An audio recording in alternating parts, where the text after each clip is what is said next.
I'm Kat, I'm 25 and I've suffered with an eating disorder since the age of 11. My eating disorder first started as a result of a couple of things. When I first started secondary school, I'd started puberty, and as a result my body was larger and more curvaceous than a number of my peers. They don't teach you that when you start secondary school, and as a result I felt very self-conscious of my weight. Compared to a number of other people in my year, and I immediately felt like I didn't fit in. I immediately felt very self-conscious about my weight compared to some of the thinner pre-adolescent girls that were in my year. So that was obviously one part of my eating disorder, and the second part was also very social based. I struggled to make friends, I struggled to fit in, and I really aspired to be like the thin, popular people within my year group. And there was a very direct trigger that resulted from all of these things that were going on when a boy called me fat in year 7 who I fancied, and so that had an impact on me.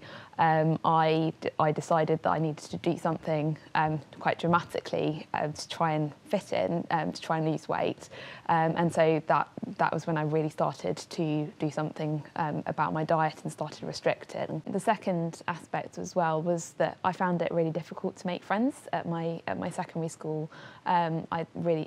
For me, I felt different. Some of my interests perhaps didn't match up with theirs, and so I really struggled to fit in, whereas I wanted to be liked, accepted and popular, and the two combined really I didn't really fit in. There was a main trigger point which contributed to my eating disorder.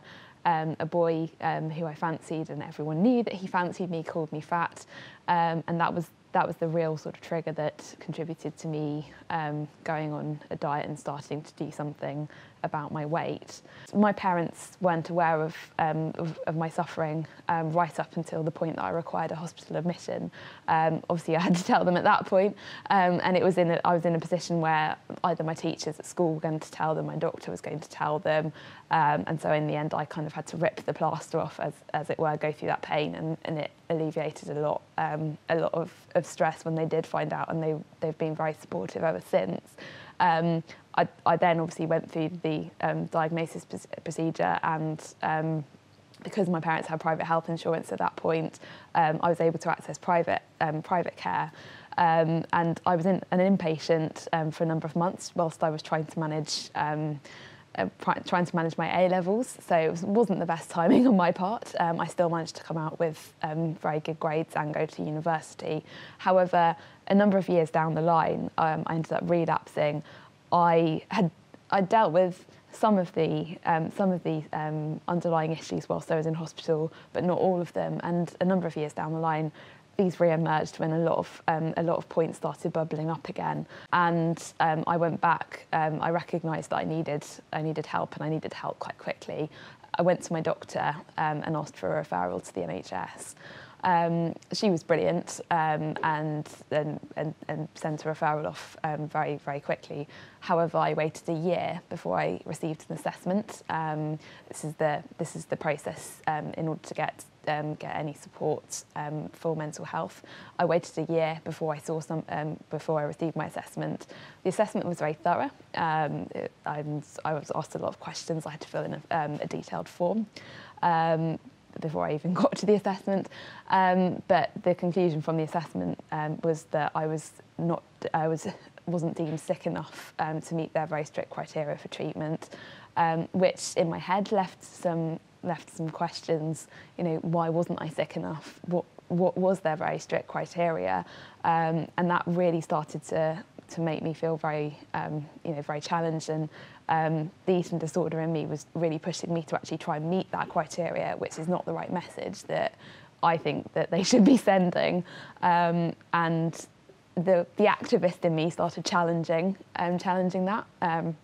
Several complaint letters down the line, I managed to find out what the criteria was, and although I did become actually quite poorly as a result of it, I ended up in A&E a couple of months down the line with malnutrition.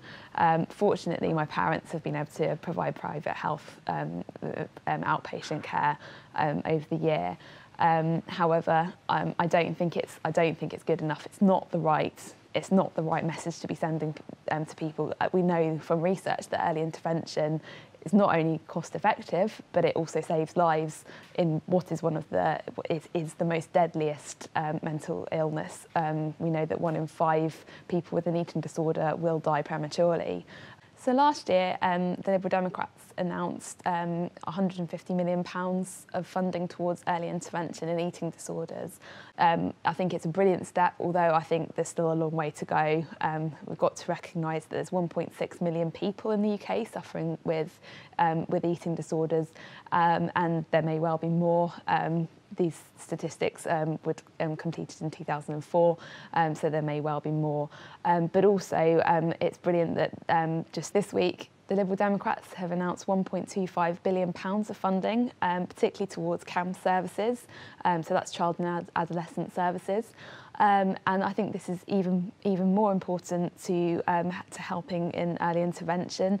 Again, helping the children, helping families, while problems are still beginning to develop, while children are still young, and being able to deal with them then and there, before it reaches adolescence, before it reaches adulthood, and before the young person is entering the working world. It's really critical. Mental health problems and good mental health is incredibly important to everybody's well-being. Poor mental health and not dealing with mental health issues can contribute to so many of society's problems.